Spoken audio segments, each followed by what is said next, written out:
That night, my whole family kicked me out of the group chat with an ice-cold announcement.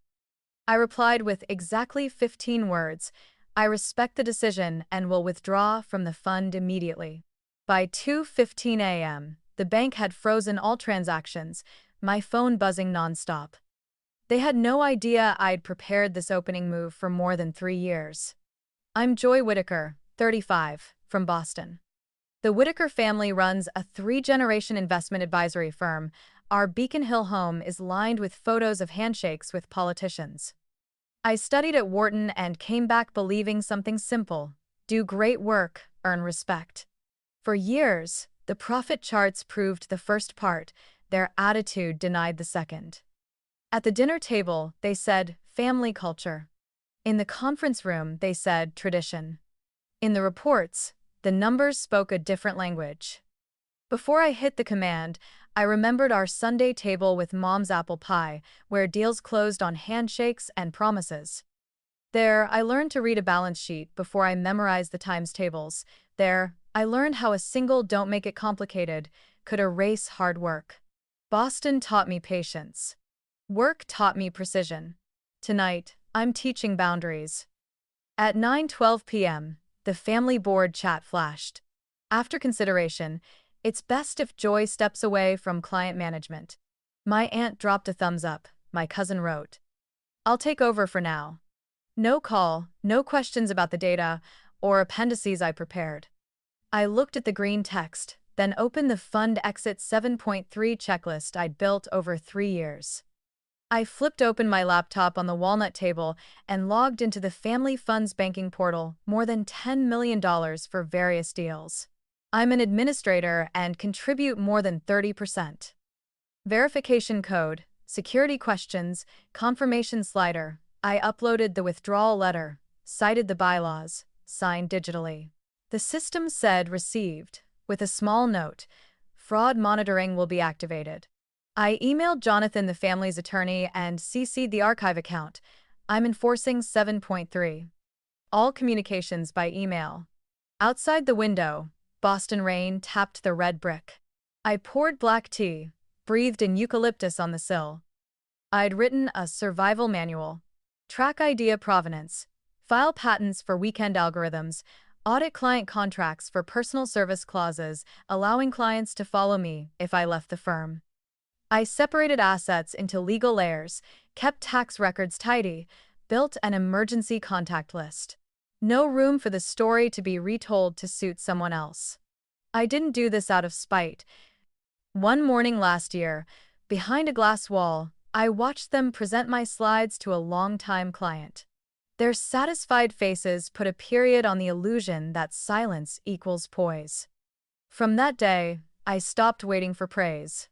I began building leverage, documentation, clauses, the ability to say no without fearing I'd lose everything. The phone buzzed again. Leadership retreat this weekend. Be there. My name wasn't on the list. I closed the app and opened the bank email. Withdrawal request received. Monitoring will apply overnight. I added to my calendar, Monday. 9 a.m. Meeting at my home, business only. Note, round table, hot coffee, printed materials. This was no longer family, it was negotiation. I printed 2 binders, fund bylaws with section 7.3 flagged in pink, my contribution over the years and the deal roster bearing my signature on recommendations. I set them on the table's edge beside a small vase. When my phone rang with Dad's custom tone, I sent it to voicemail.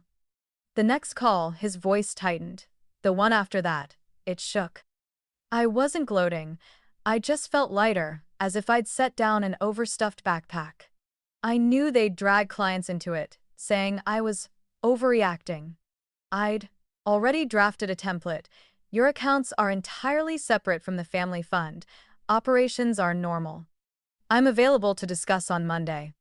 I wouldn't smear anyone. Truth stands when placed correctly. In documents, clauses, and procedures everyone must follow. I dimmed most lights, leaving the desk lamp over the 2 binders. The wall clock ticked evenly. I didn't know if Monday would end in restructuring or a split, but I knew this. I'd changed positions.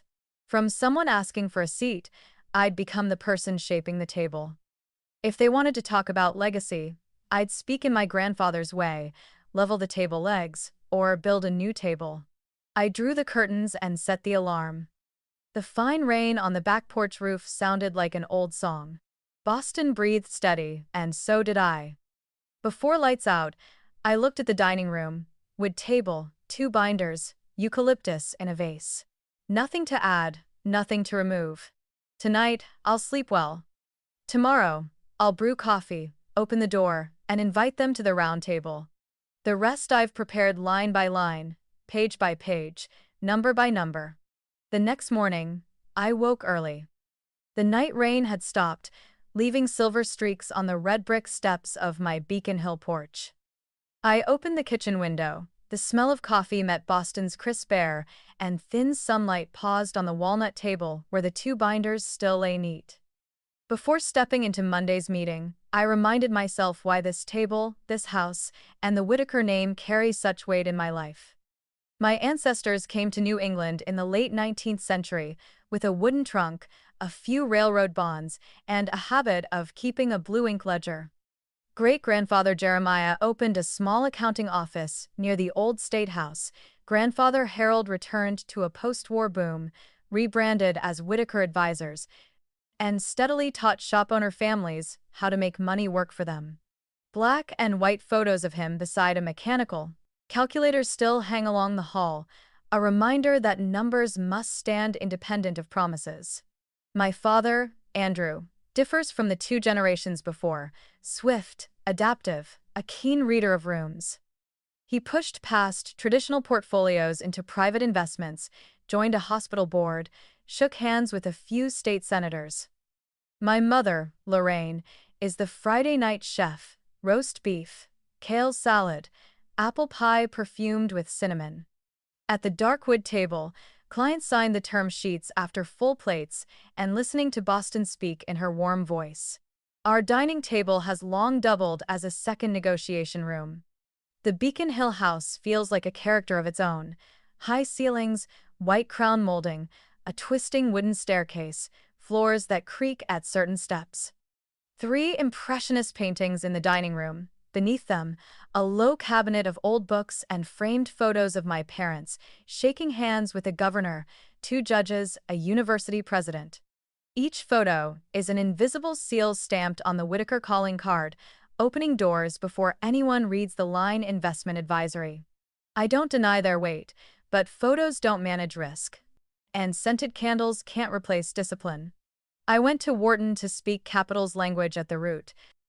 I graduated in finance and economics, wrote on behavioral risk, and kept the habit of checking every data line. The day I brought the diploma home, Dad smiled. Good. Now learn how we work in the real world. The real world, it turned out, moved slower than logic, prized tradition over innovation, and let a pleasant story queue ahead of the numbers.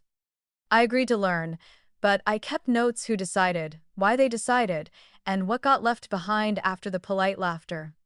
They placed me in corporate accounts under Mitchell, my cousin who joined 7 months earlier, failed statistics twice, but remembered the names of every restaurateur's kids around Back Bay. Mitchell was gifted at schmoozing, I admit that. I read files, flagged allocation gaps, proposed cheap, effective hedges. When I presented, Mitchell would say, "Sounds smart, Joy, but clients don't like jargon. Let me translate." He stripped out conditions, skipped tests, added a few jokes, and the room laughed. I smiled, took notes, and kept the numbers where they belonged. In the early years, I told myself I was young and needed to make things easier to grasp. I wrote 2 versions of every proposal, one technical with data, one clean narrative. Even so, internal meetings remained the place where others pulled ideas from my drawer. Uncle Stephen loved, "Don't make it complicated," and when he said it, the room exhaled as if loosening a tie. I didn't argue. I counted how many times quantitative got tossed out and locked away the full spreadsheets. My silence wasn't surrender. It was time to build my own staircase. The dinner table kept teaching the psychology class school never did. Mom set white china and blue check napkins. The seat next to Dad usually belonged to the person who needed convincing. I poured wine, listened, and learned. Sometimes I asked one question about capital call timing or the management fee. Clients blinked and leaned in. Dad's light tap on my wrist meant, "That's enough." I knew limits. I also knew the moment people truly wanted to hear when a question hit an unnamed risk. From those dinners, I learned to unlock a latch with one short sentence and close with a number.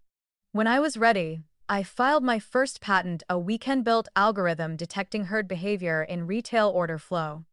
I wrote on weekends at the Boston Athenaeum, rechecking historical data for sanity. The certificate arrived.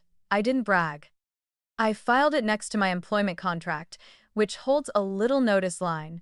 Employees may conduct personal investment activity as long as they do not directly solicit firm clients. That line was a door latch I tested. If the day came, the door would open. From there, I kept adding small pieces. I separated my financial life from the family web with clean lines. Joy and Oak LLC was formed, renting a small room on the brownstone's third floor to expense research. I disciplined myself to keep a log, start times, end times, data sources, tools, evidence that after-hours work stood independent from the family firm.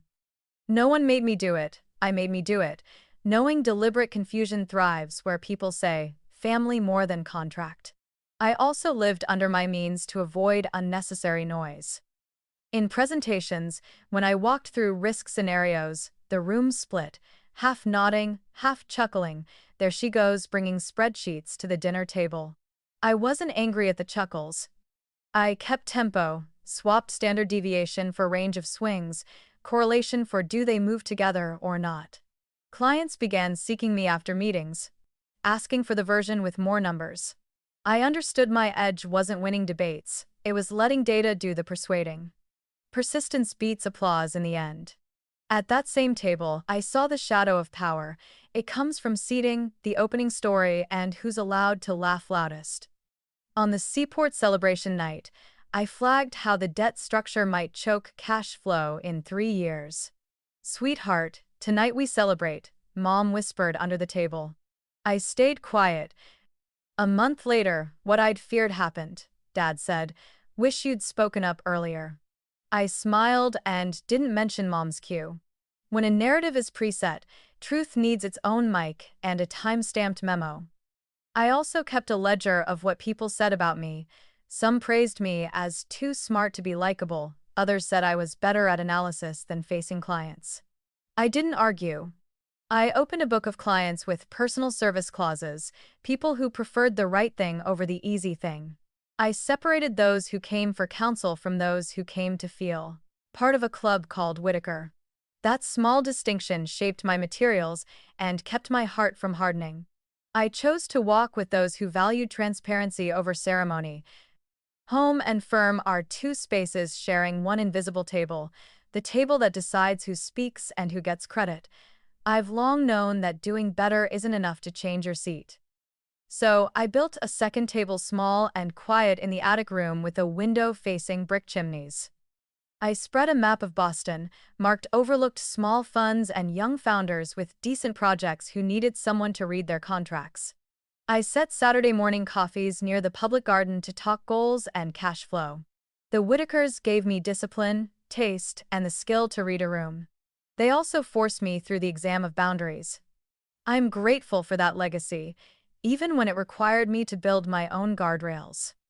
On windy beacon nights, I heard one thing clearly: if I don't define how I'm heard, that power table will forever see me as the pourer, not the signer. So before Monday's meeting, I wiped the tabletop, laid the cloth, set white china beside 2 binders, and waited for the doorbell. Monday. Thin sunlight swept Devonshire Street as I pushed open the conference room door.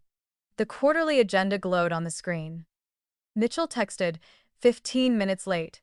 Uncle Stephen warned, "Don't get too technical, Joy." I opened my laptop and checked the deck: layered hedges, stress scenarios, average risk allocation, and results from the Westfield pilot. I began with 2 comparison charts. By the second slide, my uncle cut in, "Sounds too complicated.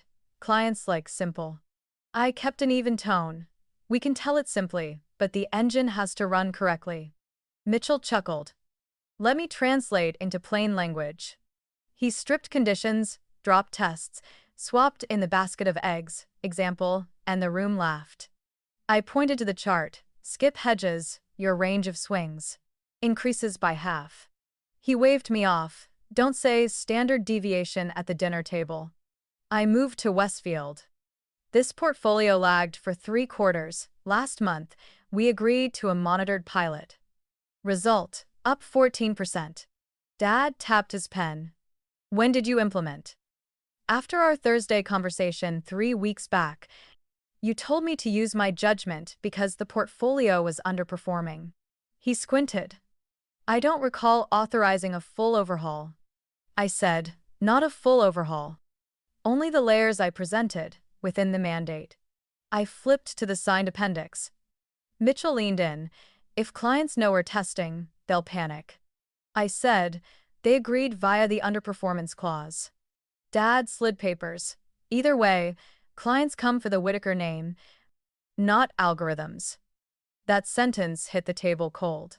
I time-stamped the moment and continued with the compliance standardization I'd completed.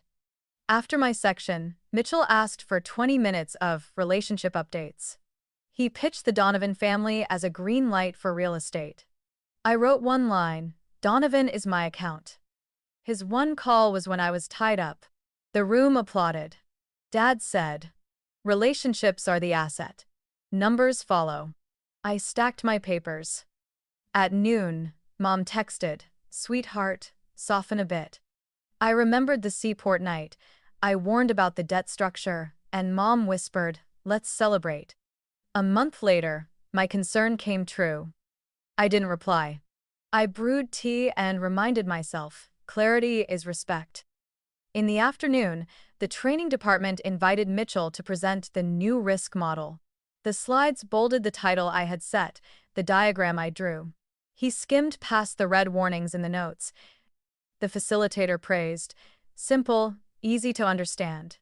I opened the misattribution log file and added a line. "No anger, just another tick mark like a bookkeeper." Early Thursday morning, an urgent email moved up the meeting, with a major client. When I arrived, through the glass I saw my father, my uncle, and Mitchell already seated. On the screen were the slides I had finished last night, my punctuation intact. I stood in the hallway, hand tightening around my coffee cup. Mitchell pointed at the charts. The client nodded. I didn't knock. I went back to my desk and sent a proposal to standardize the attribution process. At noon, the leadership retreat schedule for Lake Sunapee went out, a list of 12 people. My name wasn't on it. The blank cell next to my father read "open." I looked at the word "open" and gave a dry smile. I walked the corridor and stopped at the photo of my father shaking hands with a senator. In that handshake, who believed they controlled the story, and who wrote the draft? Late afternoon, I asked a close colleague to stop by. "I showed her the changes at Westfield," she sighed. "I know you did it. But don't expect anyone to say so." I answered, "I don't need words, I need process." I sent a request to add a technical appendix to the minutes.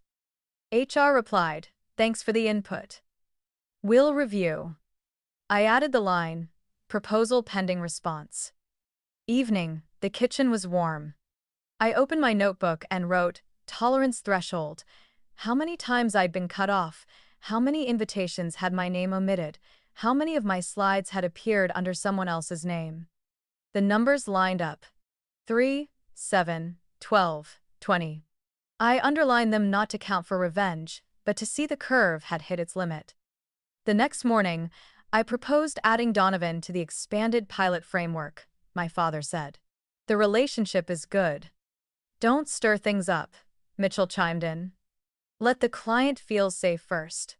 I replied, "Safety comes from discipline, not a warm story." The room paused half a beat. My uncle chuckled.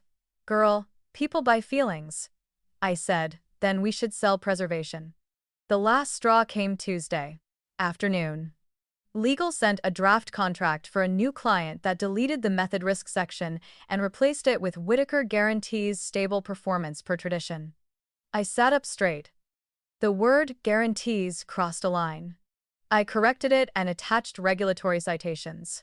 An hour later, the draft came back. The sentence remained, just moved elsewhere. I stood and looked out over the steep roof tiles. That night, I walked through the public garden and stopped at a wooden bench by the pond. I closed my eyes and listened to the leaves brush each other. When I opened them, Boston was still calm, but a knot in me had come undone. I would not argue further in a room where laughter arrived before the numbers. I would keep what needed, saying in writing, letting process lead, and when the time came, I would press a button. The next day, the family WhatsApp lit up. After consideration, it's best if Joy steps away from client management. I looked at the green words on white, heard my heartbeat steady, took a long breath, checked the clock. I felt neither humiliation nor relief. I felt clarity. Because everything was already boxed: patents, personal service contracts, rules, numbers, and the right to remain silent. I opened the checklist, set my hands on the keyboard. And the rest, one click, and then the sound of Boston rain tapping steadily outside. Part 4. My secret ecosystem. The night I hit the withdrawal button, Boston seemed to slow a beat. I stood quietly in the kitchen, listening to the clock tick. The process was in motion. I opened the leather notebook that had followed me for 3 years. Inside was the hidden map of the ecosystem I'd built, a small after-hours company, a few trusted people, lines of code and clauses, all tied together by discipline. I called it Joy Capital. No sign on the door, just the attic floor of the brownstone owned by Joy and Oak LLC. I installed the hard drives myself, kept a hardware log, ran network, cable hidden behind the molding. Everything had to be neat and leave a trail. My team was small. Nora came first, a data scientist from Pittsburgh who left an ad firm tired of color palettes without numbers. I met her at a Cambridge meetup. She presented on stripping emotional noise from the web. We signed an NDA, and Nora received data through an encrypted channel. Second was Matteo, a former auditor in Providence who knew every hairline in a contract. He scrutinized phrases that could slip, guarantee out of place, minimum, without a yardstick. He said, "Contracts are like bridges, sturdy enough for traffic, light enough not to collapse." He handled the document guardrails. Third was Priya, a software engineer from an energy trading desk. Priya needed flexible hours. I needed clean code. She built a backtesting system independent of Whitaker's tools, mini servers, licensed historical data, a cross-check layer over 3 sources. She taught me to journal the code. Every change must have a description. We didn't meet often, but we worked steadily. Each week I sent a short summary of goals, status, risks. At month's end we froze a version and exported a checksum. Everything ran under an NDA with clear confidentiality terms. I paid on the dot. I'm no genius, so I built fences. The 7 patents I filed weren't for bragging, they staked markers. 3 for algorithms detecting herd behavior among retail investors, 2 for allocation optimization under concurrent stress, 1 for an early warning score when hidden correlations phase shift, 1 for a plain English risk display framework. They don't make ideas immortal, but they force others to name me when they use them. Joy Capital's clients were not many. I chose people who valued transparency over gloss: shop owners, doctors, professors, a few artists. They came through friends, public libraries, or a short text: "I want to understand what my money is doing." I didn't promise returns. I promised straight reports and worst-case scenarios in bold. Once, I turned down a businessman who asked, "How long to double?" He sneered. I knew I wasn't built for that need. That first autumn, I sat at the Boston Athenaeum, sketching the diagram. Data inputs, noise filters, a risk narrative layer, a simple dashboard. I wanted a dashboard my mother could read. No extra jargon, only boxes that said where the money was and what could happen to it. In the steel cabinet, I kept a dark green binder, legal separation. Inside were Joy and Oak LLC registration papers, storage contracts, data invoices, tax receipts. I pinned each proof to a timeline. If anyone asked who owns this, I'd lay the folder on the table and let the paperwork answer. I also wrote a communication manual. Don't use fuzzy words. Don't promise what you can't control. Don't swap story for method. Every client exchange had minutes. Every strategy change had a written rationale. When praise went overboard, I redirected it to the team and noted market luck. When criticized for lacking gloss, I smiled. A crucial piece was the escape hatch. I prepared a plan in case I had to leave the family for good, a list of clients with personal service clauses, template letters, a transfer process, a 6-week timeline. I didn't want anyone rattled by my choice. I even wrote the worst-case script, a week without bank contact, with hotline numbers and call order. Many nights, I sat at the screen with streetlights laying gold on the table's edge, listening to shoes on wet brick. Real life isn't just numbers, it's age, worries, and old New England dreams. So each report I wrote had a box called, What to Remember Most This Month. Don't change strategy over 3 days of headlines, or pay down debt before winter. We kept raising the bar. Priya added an explainability section to the algorithms, Nora upgraded the noise filter, Matteo inserted a warning that any performance guarantee is void. Each pulled a strand, the net got stronger. I thanked them by email and paid on time. As the withdrawal night passed, I opened the day-end page. I checked off the boxes, notify attorney, trigger bank procedure, save copies, silence social alerts. I circled the last task. Set Monday 9 a.m., meeting at home. Note, round table, no high back chair. My secret ecosystem wasn't a fortress firing outward. It was the timber frame, holding the roof steady, so I could open the door and invite them in to speak in clear clauses. I poured more tea and leaned back. The city slept. Inside me, the gears still turned, but without grinding. I had chosen how I would be heard. And if tomorrow they still wanted to tell the story the old way, I already had the written answer, with my signature very clear. Part 5, The Step Aside, Text and the Nail in the Safe. The text arrived on a damp, cold afternoon as Boston streetlights flicked on. The family board WhatsApp lit up. After consideration, it's best if Joy steps away from client management to strengthen the culture. A few thumbs up below it. I looked at the screen, heard the clock's crisp clicks. No blaze in my chest, just a clear space like a green streak after rain. I set the phone face down, poured water, opened my leather notebook. The day-end withdrawal procedure page held 3 sticky tabs. I rechecked 8 items, section 7.3 underlined, notice letter, bank portal link, 2-factor verification, emergency contacts, meeting schedule, client reply template, and the reminder, don't let emotion do the typing. I set the timer for 17 minutes, enough for a decision untripped by pride. When the 17th minute ended, I flipped the phone and typed, I respect the decision and will withdraw from the fund immediately. 15 words, like a binder clip on a thick file. I hit send and opened my laptop. The bank screen showed metrics, total assets, liquidity ratio, alerts. As a major contributor and administrator, I initiated a withdrawal of my capital plus proportional growth. I entered the figures, uploaded the letter citing 7.3, signed digitally, confirmed. A line appeared. Transaction exceeds threshold activating fraud monitoring. Accounts may be temporarily frozen, pending verification. This wasn't an accident, it was protocol. I took a screenshot, saved it to the day-end folder, then opened email. Subject, Withdrawal Notice under Section 7.3, Joy Whitaker.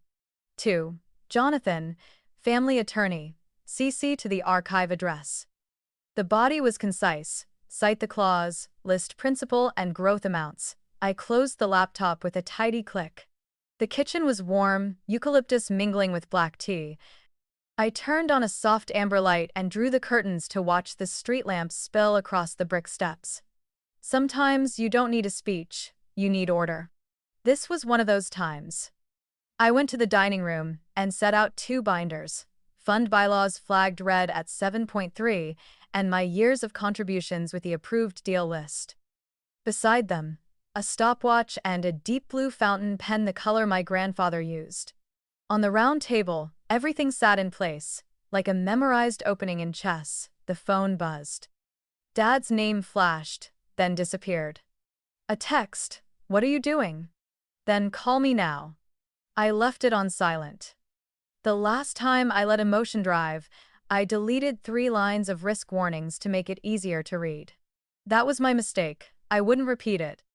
An hour later, the internal comms group sent an invite to align messaging about a technical incident at the bank.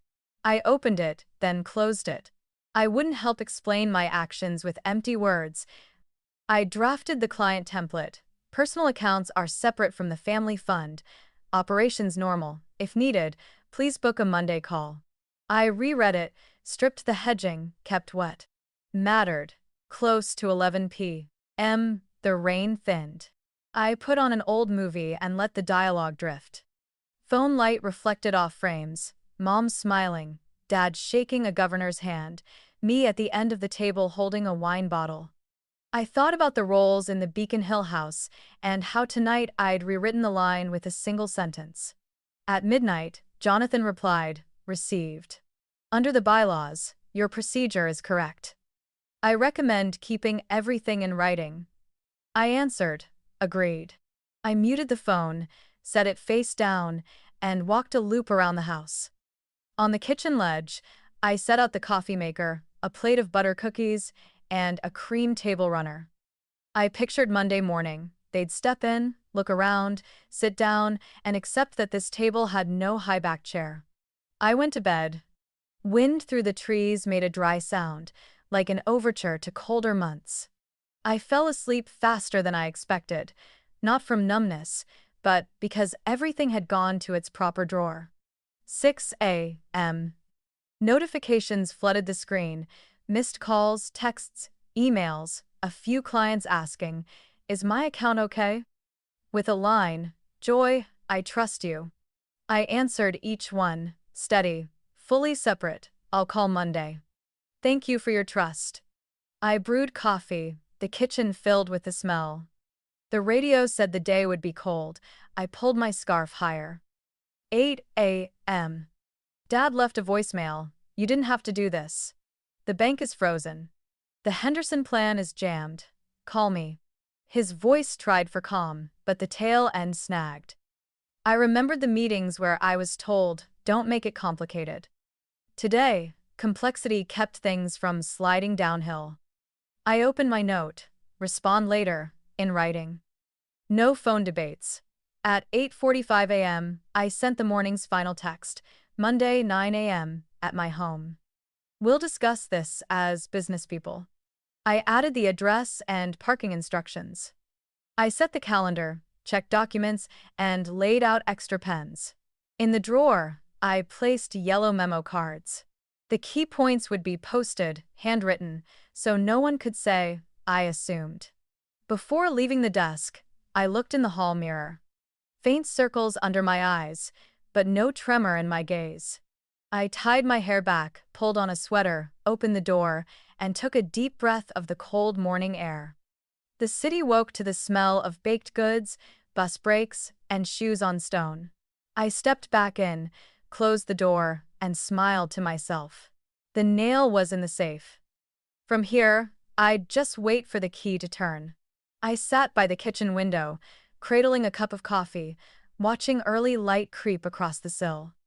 My phone buzzed nonstop, red badges piling up like late-season maple leaves. I opened the client inbox. "Is there any issue with my retirement account?" a cardiologist asked. A retired teacher wrote, "I heard the family fund is frozen. Are my granddaughter's college savings safe?" I replied with a prepared template. Personal accounts are separate and operating normally. If you'd like, I'll call you directly to explain. Around 10, Jonathan emailed. The bank confirms the withdrawal order complies with Section 7.3. The freeze is standard procedure for large transactions. All exchanges should be in writing. I answered, agreed. Right after, internal communications suggested we align messaging on a technical incident. I didn't respond. I won't call a lawful action an incident, nor turn a control protocol into an error. At noon, I walked down Charles Street and stopped at a used newsstand. I bought a few papers, added a cheese sandwich to go, and headed home. From the porch, I looked at the rain-wet red bricks, thinking about the footsteps that would cross this threshold Monday morning. In the afternoon, calls flooded my personal number.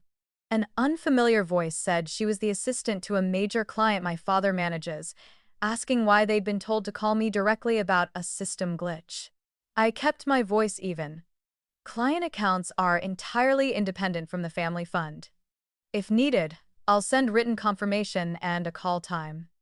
She exhaled, apologized for the weekend disturbance, and thanked me. I hung up and noted, do not pull clients into internal disputes. At 4, Sandra called. We were classmates. Now she's a senior manager at the bank holding the family fund. I can't share details, she said, but this is standard anti-fraud procedure. Your folks are making a scene, calling 3 departments at once. I'm fine, I said. I practiced this song before I hit the button. She laughed. Verification should clear early in the week. That evening, the phone rang heavier. In the family chat, scolding turned to accusations. You're sabotaging. You're ruining the Whitaker name. I kept silent, only glancing at the lock screen. I don't argue at night. Instead, I opened the work evidence file, Westfield pilot timing, the authorization email, compliance results. I pinned a few notes, like a person straightening a drawer before bed. Close to 11, the client inbox lit again. A friend says your firm's in trouble. Should I stop contributing? I called directly. On the line was the owner of a Somerville bakery chain who'd trusted me since Joy Capital's first day. I explained the separation principle, sent a link to the regulations, and reiterated long-term goals. We talked a few minutes about flour prices, then agreed. No change to the plan. Before hanging up, he said, I appreciate how you don't badmouth anyone. Sunday morning, the city was quiet. I walked around the public garden, watched 2 white swans glide through the mist. Back home, new notifications awaited. My aunt left a sniffly voice note invoking Grandpa and family above all. I listened through and saved it to remember this is a negotiation of value, not a court of feelings. Amanda texted. Stay steady. Coffee if you need it, I replied, Tuesday. Our usual spot. At noon, Jonathan sent a long email summarizing the risks if Henderson missed the Monday 9 a.m. deadline. The project could collapse, with a penalty of 3% of total capital. He advised, the parties should meet in person. I answered with a prepared text, 9 a.m. at my home, business-like agenda, no feelings talk. I attached the list of documents to bring and required that every statement be accompanied by minutes. In the afternoon, an unusual text popped up. Mitchell messaged privately, saying people are going a bit far, asking if we could talk quickly. I kept formality, Monday. A moment later, Mom sent a photo of a freshly baked apple pie with a note. Don't put your father on the spot. I looked at the glossy brown crust and set the phone down. Toward evening, a few more clients called confused but polite. I explained the same thing, word for word. After each call, I sent a recap email with links. Sunday night, I staged the dining room one last time. At each seat, a document packet, a blue ink fountain pen, a yellow sticky. I ran the playbook, who would say what, how I'd answer. When to stop to avoid sliding into argument. Answers would start with data and end with clauses. I set out a tray of butter cookies, water carafe, and glasses. My home needed to feel different from the downtown conference room, less echo, more natural light, quiet enough for everyone to hear themselves. Late night, Sandra texted. Verification is progressing on schedule. I thanked her and set the phone face down. Outside, wind swept through the maples, casting faint trembling spots on the wall. I thought about the Beacon Hill dining table, where laughter once smothered numbers. Tomorrow, my round table would do a simple job, force everyone to sit as equals. I went to bed, pulled up a wool blanket, and listened to the clock's steady beat. The chaotic weekend passed, like a summer shower. Amid the thunder of words, I did only three things: tell the truth, keep it in writing, and prep the coffee. The rest of the noise I let settle, like grounds in a French press. When the aroma rises, what needs saying will be said in the right order, at the right time, at 8:30 a.m. Monday, the doorbell chimed twice, short. I checked the security monitor. My father out front, Uncle Stephen to his right behind them, Aunt Marianne, Mitchell, and Jonathan the attorney. I unlocked the door and stepped aside. Come in. They crossed the threshold, eyes pausing at the round table set between the big window and the bookcase. Each chair had a packet, a blue ink pen, a yellow tab, a water glass. No head chair. My father, used to the head of the table, hesitated, then chose the seat to my right. I poured coffee for each of them, then sat and placed my palm on my own folder. Let's get to it, I said. Henderson needs the deposit before 9. I'm prepared to transfer $5 million this morning. This is a commercial loan from my personal assets. Market rate, 12 months, interest paid quarterly. With an extension clause, based on results. Uncle Stephen half rose. You're charging interest to your own family? I looked straight at him. I'm offering the cheapest option under a brutal timeline. Any other emergency funding right now would cost more. Jonathan nodded. Reasonable. My father set a hand on the table. Wire the money now, then we'll discuss your role. I shook my head. The loan stands alone. We sign and discuss only Henderson. Jonathan opened his laptop and read the terms. I handed over the addendum. Collateral is project cash flow. If it fails, the borrower still pays a minimum. Mitchell frowned. Feels like a knife to the throat. I stayed calm. That's financial discipline. No one's at anyone's throat when the terms are clear. We signed. I triggered the transfer. The screen displayed a confirmation code. My father exhaled. I clicked the remote and the wall-mounted TV came on. The Joy Capital logo appeared. I need to clarify the bigger picture. I clicked to the next slide. For 4 years, after hours, I've run an independent, properly registered investment entity with separate accounting and no client overlap with Whitaker. Average performance, 17% annually versus 9% for the unit I lead. Here's the verified report, please review. Mitchell clicked his tongue. Violation of contract. I slid my employment contract copy toward Jonathan. Section 3. Clause 2 allows personal investment activity when not directly soliciting firm clients. I have complied to the letter. Jonathan read carefully and nodded. Letter of the clause supports it. I moved to the patents, 7 of them numbers, filing dates, protection scope. These tools were developed on my own time and dime, with notebooks, timestamps, and data invoices. Any use within the Whitaker system requires transparent licensing. Aunt Marianne softened her voice. You've done very well, Joy. The family is proud.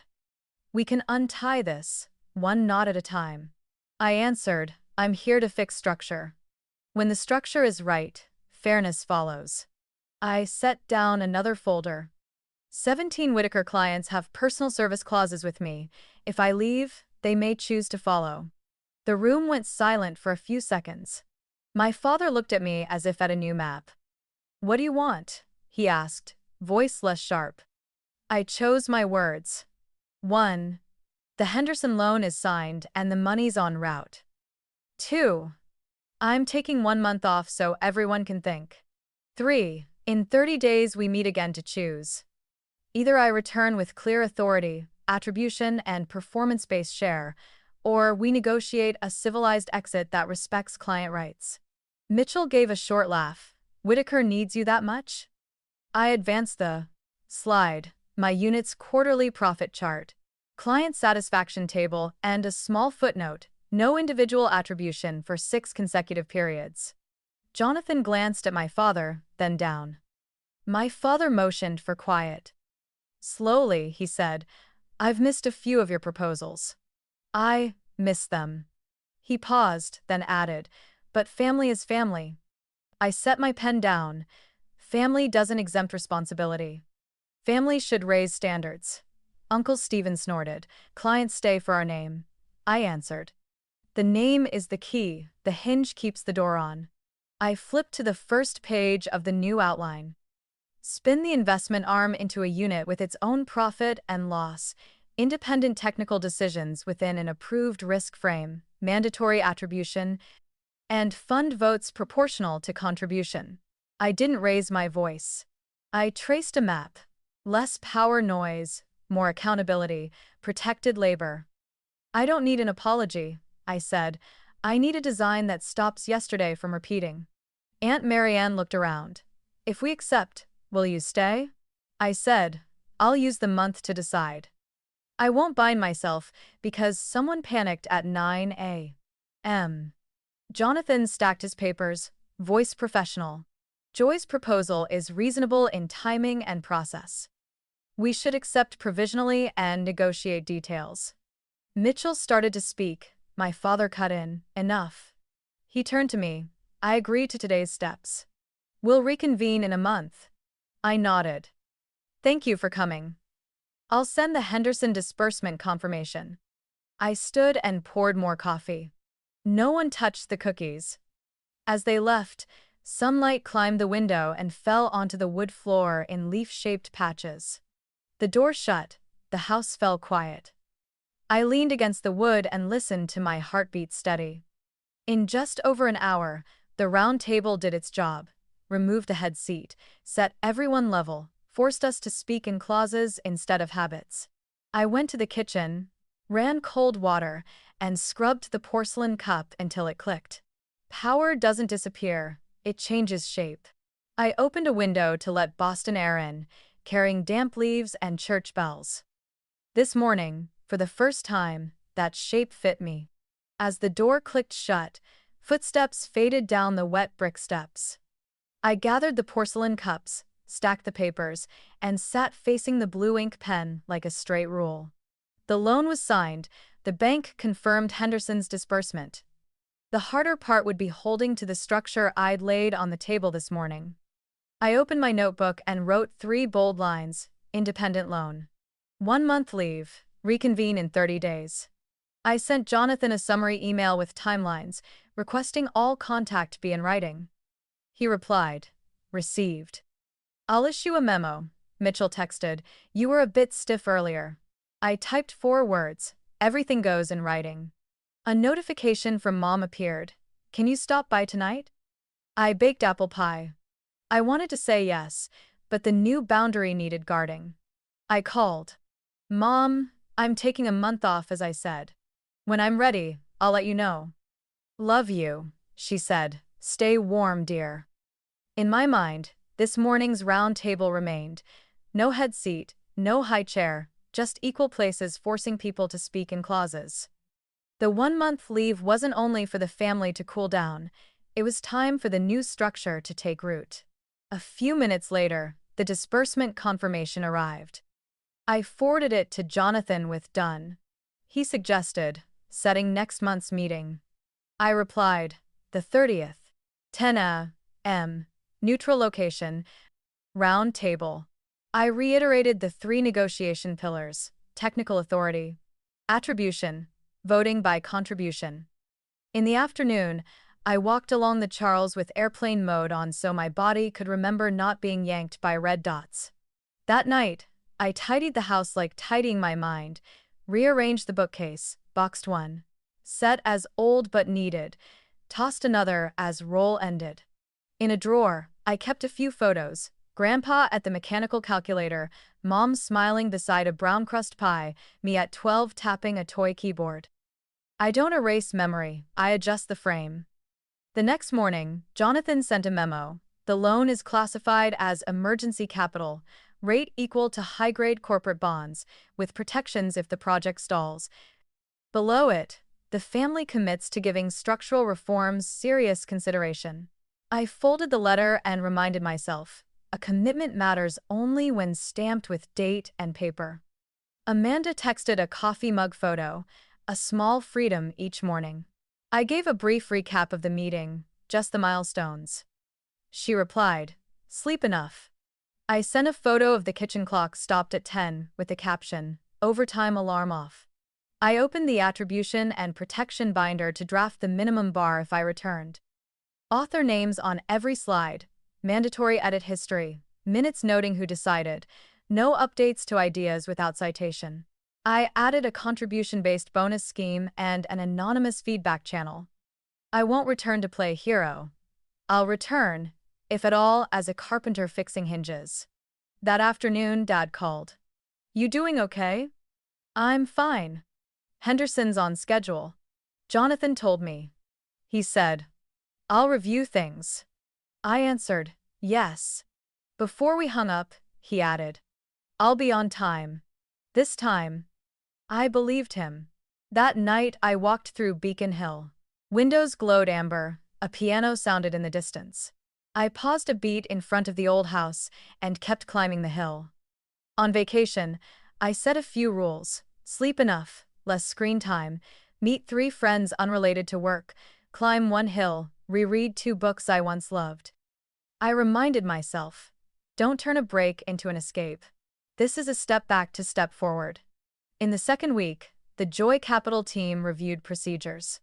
Priya added an explainability layer to the algorithms, Nora strengthened noise filtering, Matteo drafted a template appendix to license IP if integrated with Whitaker. We streamlined, then shut our laptops on time. One rainy morning, a small parcel arrived, an old blue ink fountain pen with HJW engraved on the barrel. The note said, "Your grandfather's, Mom wants you to keep it." I set the pen on the table, remembering how he waited for ink to dry before turning the page. I wrote, "Structure is the only apology that matters." The days that followed moved slowly. I cooked chicken soup, practiced sitting still, listened to kids kicking a ball and dogs barking. On the way home, I stopped at the Italian grocer's, bought celery and a few sprigs of rosemary. He asked, "Everything okay?" I smiled, getting there. On day 23, Jonathan forwarded an email from Aunt Marianne. The family agrees in principle to a 1-month leave. When we reconvene, let's discuss a new attribution model. I marked it light green. That evening, I reviewed the plan for the 30th, neutral location, round table, 12 discussion items. Allotted time for each, a stop threshold when debate slips into attacks. I added a bold line, sign nothing outside the prepared scope. On day 27, I ran a rehearsal. If they propose, return as before. I say no. If they invoke for family, I place my hand on the document. If they ask, "What do you need?" I present the 3 pillars with a roadmap. On day 29, I laid out the round table. At each seat, a fresh packet, a blue ink pen, yellow tabs. In the center, the charter page, respect the numbers. Credit the work. Own the decisions. I touched the cover and felt like touching a newly poured concrete bridge it needs time to cure. The break is that time. On the last night, I lit a candle beside the HJW pen. No superstition. My mind was flat as a river when the wind dies. Tomorrow, I'll redraw the line with my grandfather's pen. And this time, I believe everyone will read what's written there clearly. The first morning after the meeting, I woke later than usual, no alarm. Early light slid through the curtains. I brewed coffee in a French press and opened the window to breathe the damp leaf air. On the table lay the charter packet, respect the numbers, credit the work, own the decisions. I reread it like a vow to myself. I began the month off with a short list: sleep enough, eat sensibly, Move moderately, no arguing over the phone, all important matters in writing. Each morning, I wrote for 15 minutes in a notebook, one thing to be grateful for, and one boundary to keep. The calm lines felt like pebbles laid along a path. On day 3, I climbed the Beacon Hill slope before sunrise. The red bricks were still dewy, a golden retriever darted by, its elderly owner smiled. I said good morning, then reached the Charles. The water was mirror flat. I watched oars cut bright seams and heard the steady stroke. In that rhythm, I heard myself. At noon, I stopped by the Copley Farmers Market. Honeycrisp apples, a hint of cinnamon on the breeze. I bought a bunch of rosemary, a crusty loaf, some soft cheese, and a small bouquet. Small things suddenly had weight, as if I'd reset the focus away from meetings. On the afternoon of day 5, I met Amanda at a cafe. She brought sketches of a house facing the bay. I have interviews at 2 architecture firms, she said. We talked about the path forward, how to present a portfolio, and accepting a restart. Before leaving, Amanda squeezed my hand. Because of you, I finally admitted what I want. I answered, because of you. I remember I'm not alone. That night, Jonathan sent a draft framework for attribution and decision-making. I read slowly, flagging places easy to game. The definition of material contribution, technical veto power when risk exceeds, thresholds, compliance, accountability. I proposed adding mandatory edit history and anonymous complaint channel. Jonathan replied, sensible. On day 8, rain poured. I made chicken soup with celery and carrots, let the pot simmer low. I wrote an unsent letter. Mom, I need a family where apologies are actions, not just sweet pie. I folded it and placed it in a wooden box. On day 10, I walked through the public garden and paused at the statue of the maiden. A group of students sang softly. I remembered my first company presentation, hands ice cold, and Dad's winked, "Don't make it complicated." I'd obeyed that too long. New boundaries start with no. No deleting warnings to pretty up slides, no signing when terms are hollow, no sitting still when someone else gets my credit. On day 12, Priya reported the explainability module ran smoothly. Each recommendation shows 3 plain reasons and 1 main risk in bold. Nora upgraded the noise filter. Mateo prepared template IP licenses if we integrate into the new structure. I wired payroll early with a thank you, you're helping me stay myself. On day 15, I called a few close clients for a brief update. Performance steady, no strategy changes. A professor asked, when will you return to the old house? I smiled. When that house learns to have doors for everyone. He wished me strength. That evening, I looked at old photos. Me at 12 beside Grandpa, at 17 reading an annual report, at 25 smiling stiffly at the homecoming event. I realized I'd always stood a little off-center, as if leaving room. Now, I'm moving to my true spot, neither crowding others nor being crowded. On day 19, I hiked Blue Hills. Oak leaves glowed like embers, the wind smelled of damp earth. At the summit, I looked toward the city. I pulled out the HJW fountain pen and wrote, value doesn't need an echo, only structures that prevent theft. On day 21, Dad called. He didn't mention Henderson or the group. He asked how I was eating and sleeping, then went quiet. Finally, he said, I'm rereading old minutes. I answered, thank you, Dad. On day 23, Amanda texted. I'm in the final round at a small architecture firm. I sent a thank you note template and a few questions she should ask back. On day 26, I carried a box of books to the community library. The silver-haired librarian asked if I wanted a donor name on a shelf. I said later, then paused. If I do, it'll be in my grandfather's name. She smiled. On day 28, Jonathan sent version 3 of the restructuring framework. It added voting proportional to contribution and a decision hold when data is insufficient. I read late into the night, placing yellow flags. On day 30, I got up early and brewed coffee. I put 3 things into my bag, the HJW pen, the the charter packet, and the list of 12 items to finalize. Before stepping out, I looked around. The rosemary still fresh, light slanting across the wood table, the chair by the window with a small scratch. I touched the scratch and felt myself less perfect but steadier. The lesson of the month wasn't loud. It lived in saying no without apologizing, in walking slower, in a pot of soup held at a quiet simmer, in the habit of putting every important thing on paper. A boundary isn't a high wall, it's a door with a lock, open for those who know how to knock. I grabbed my bag, took a deep breath, and stepped into the street. Boston brightened, quiet as a blank page ready for my new lines. A private room on the second floor of a Boylston restaurant overlooked yellowing trees. I arrived 10 minutes early and asked for a round table, equal chairs, water, and notepaper. In front of me, the HJW pen, the charter packet, and the list of 12 items to finalize. I reminded myself, keep it short, clear, let the structure speak. The door opened. Dad, Uncle Stephen, Aunt Marianne, Mitchell, and Jonathan walked in. Behind them, the chief compliance officer and a manager. Each pulled out a chair. I opened with, today's goal is a restructuring framework so both company and family rely on mechanisms, not goodwill. I set down the Whitaker Capital Management Packet, a new unit within Whitaker Advisors, its own profit and loss, strategy autonomy within an approved risk band, accountable for compliance and results. My title, President and CEO of the new unit. Mandatory attribution, edit history stored in system, compensation tied to measurable contribution.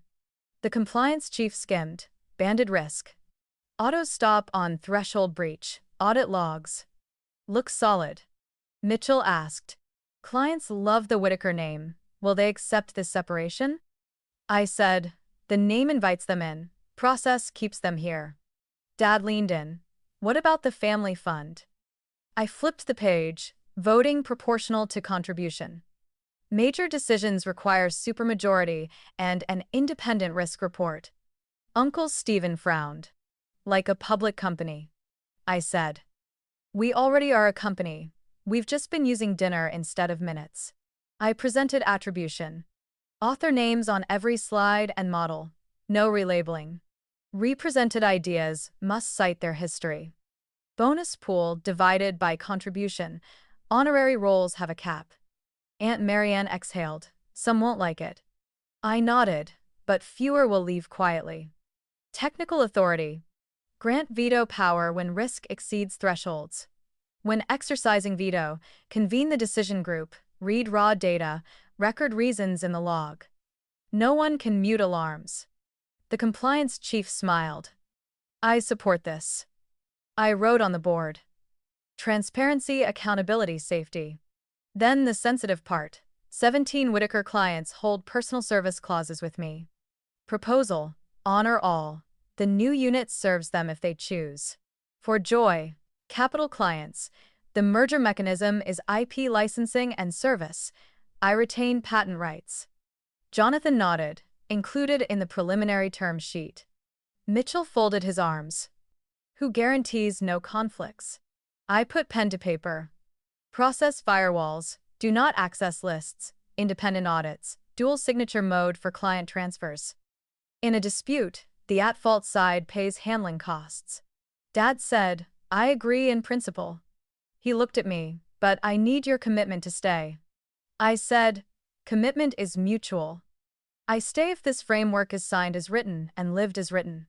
Jonathan laid out a 90-day timeline. Day 0 sign. Day 15 complete system separation.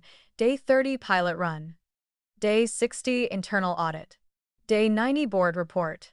The tech manager proposed a version control platform for documents and models.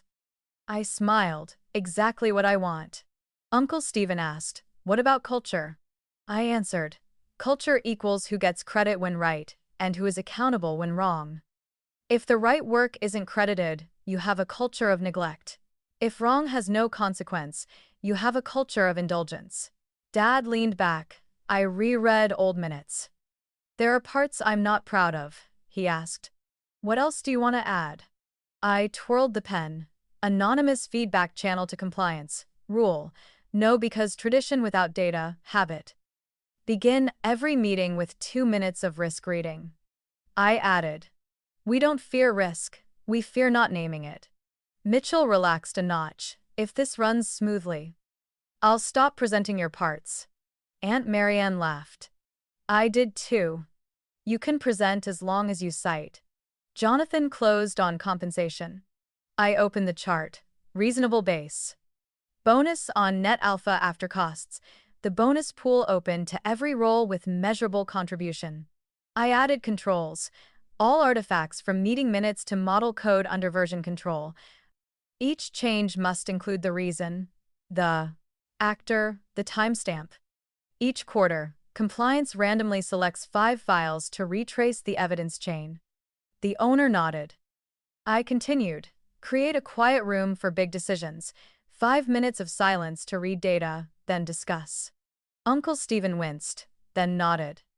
On people, I proposed growth paths for junior analysts, cross-mentoring across teams, a learning fund for certifications, and authorship rights on research if contributions qualify. Mitchell said, that'll keep talent. I said, yes, and so they won't need to leave just to get credit. We moved to the last 2 items, communications and succession. I proposed, internal. Truth first, no sugarcoating. External, speak briefly and accurately, and don't call standard procedures a technical incident. For succession, the scorecard includes outcomes, compliance, client and peer trust. No priority seats for bloodline. Dad asked, what still gives you pause? I answered plainly, only that promises snap at execution. So, every item needs deadlines, owners, and checks. He nodded. Uncle Stephen went quiet, then sighed. Fine. Let's try your way. Marianne smiled. Mitchell raised his water glass to a less bumpy start. People dispersed. I stayed to tidy up, slipped the HJW pen into its case, and folded the charter. Outside, a few more leaves fell. I knew the plan was only a frame. Its weight would live in the days ahead. Who signs their name? Who dares to stop a hand? Who apologizes by fixing a process? But when my palm touched the round tabletop, I felt warmth. Not from winning, but because we'd finally put mechanism above habit. From now on, if something goes wrong, the wrong will have an address. And if it goes right, the right will have a name. I smiled, just a little. 3 days after the Boylston meeting, Jonathan sent draft 1. I printed it, folded it in thirds, and clipped the HJW pen at the edge. From the opening lines, it showed clarify. Later syndrome, many may and will, few timestamps. I pulled out yellow flags and changed may to must and tradition to procedure. Attribution was the first trench. I required contributor names on every model, report, and slide, names stored in the version control system, no manual deletions. Any update to a presented idea must cite the original by ID with reasons attached. Mitchell started to object, but the compliance chief said, this is insurance for everyone. I moved on to technical veto power. The draft said mandatory consultation. I changed it to veto when risk exceeds thresholds, with a 24-hour clock to convene the board. I added a clause. Veto is not for taste differences. It's only for lack of verifiable evidence or violations of the risk framework. My father read and nodded slowly. For compensation, I proposed net alpha after costs as the bonus yardstick. Honorary representative roles have a cap. The key: bonuses go directly to the executing team, not into a common pool to be hand-distributed. Uncle Stephen frowned. Then, communicators lose their edge. I answered, who creates measurable value gets paid. Good communication still counts, but it doesn't replace numbers. On intellectual property, I laid out a licensing mechanism. Whitaker may use my algorithms in the new unit with clear royalties, transparent revenue reporting, and annual audit rights. If another unit wants to use them, it needs a separate contract. Jonathan added an addendum. License terminates upon attribution violations. I nodded. Meetings ran into the afternoon. We kept 10-minute breaks every hour, so minds wouldn't skid. Anytime someone said we've always, I pointed to the board, from tomorrow on. On day 2, we discussed process firewalls between Whitaker and Joy Capital. Priya called in to present access controls, audit trails, and a dual signature mechanism for any data transfer. The tech lead nodded. This will make audits less painful. Matteo added penalty clauses for violations by either side, fixed fines, and public posting of the report. On day 3, I demanded an anonymous feedback channel routed directly to compliance with good faith whistleblower protections. Mitchell half joked, "You're opening a portal to tattle on me." I smiled. I'm opening a portal to fix things before they become a scandal. The hardest issue was voting by contribution in the family fund. No one wanted equal voting to disappear. I proposed a bicameral model. Major decisions must pass both contribution and members, with the contribution chamber carrying more weight and the members' chamber holding a veto for ethical principle violations. Dad asked, "Who defines ethics?" I gave criteria: conflicts of interest, transparency, impact on systemic risk. The compliance chief suggested a 3-person council, an internal representative, an independent client, and an external attorney. In the evenings, I went home and walked slowly down brick streets. I reset the round table, chairs in line. I practiced saying each key point in 13 words, so I wouldn't ramble. A week later, version 3 arrived. On the cover page was the motto I proposed: truth first, mechanism second, people last. Some words stilled me. Mandatory attribution, edit history, auto stop, independent audit. I wrote one word: good. Signing day was set for Thursday morning in a glass room overlooking the river. I wore a deep blue suit with a silver pin from Mom. Dad turned each page. Amanda sat at the back, smiling encouragement. Jonathan handed out pens, pointing to where to sign, cracking jokes now and then to keep it light. At the IP addendum, he looked at me. "This is the critical part," I said, "and the longest-lived promise." At the complaints clause, I required 7 days for the first response, 30 days to clarify, 60 days to remediate. If overdue, the matter goes to the Ethics Council. Dad accepted, only asking to change automatic to default. I nodded. When the pen touched paper, I heard the clock and the far river. Joy Whitaker appeared without a tremor. Dad signed beside it, his familiar hand. When we finished, Jonathan gathered the pages and stamped them. We didn't do a long handshake, we just held each other's gaze for one beat. Then came execution. The tech lead spun up new servers for my unit. Access was tiered. Version log started at 0001.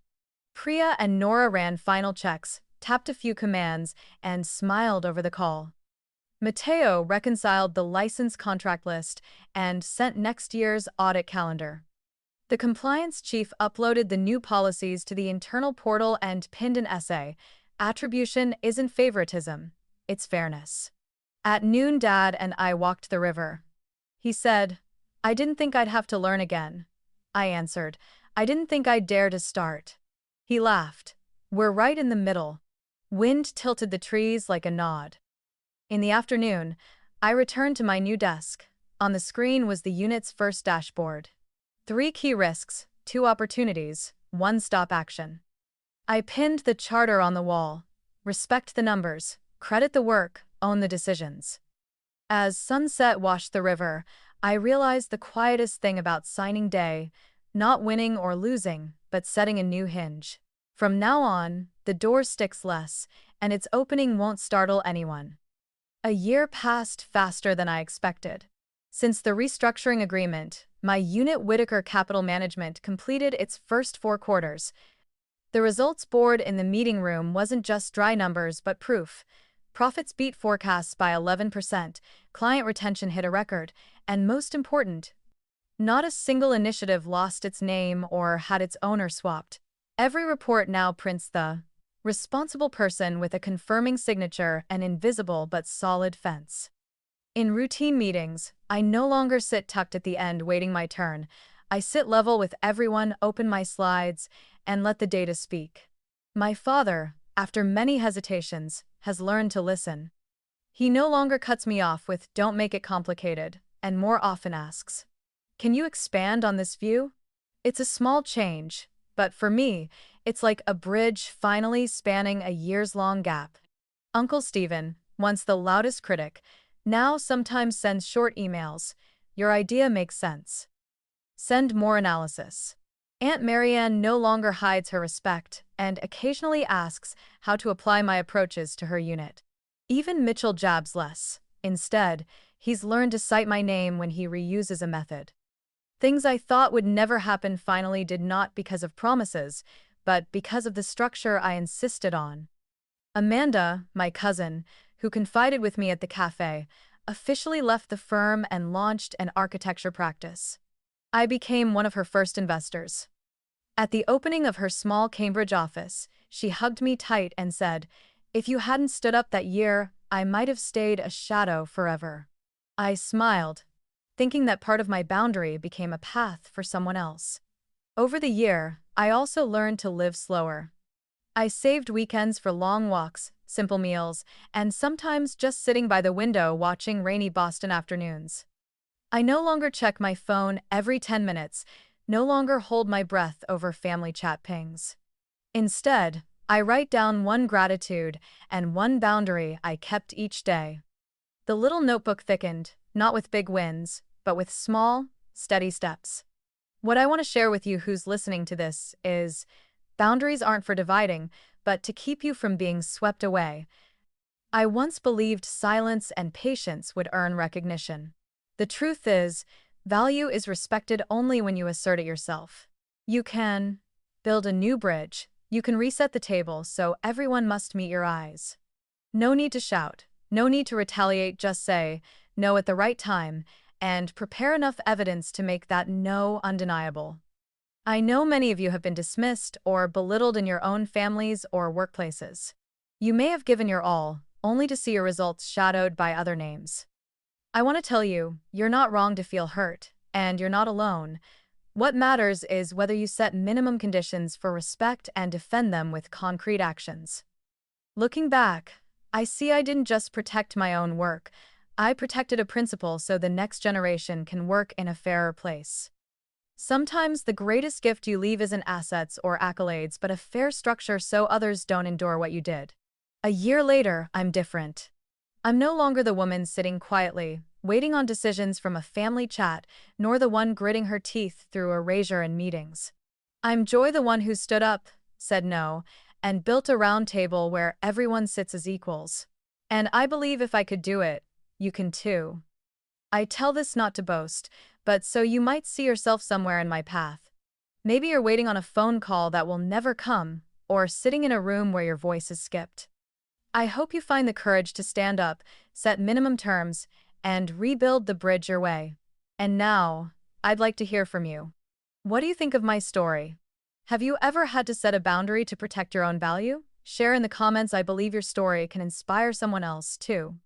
If this journey touched your heart, I'd be grateful if you'd share so more people can hear it, and subscribe to the channel so you won't miss the next stories about family, values, and the lessons life insists we learn.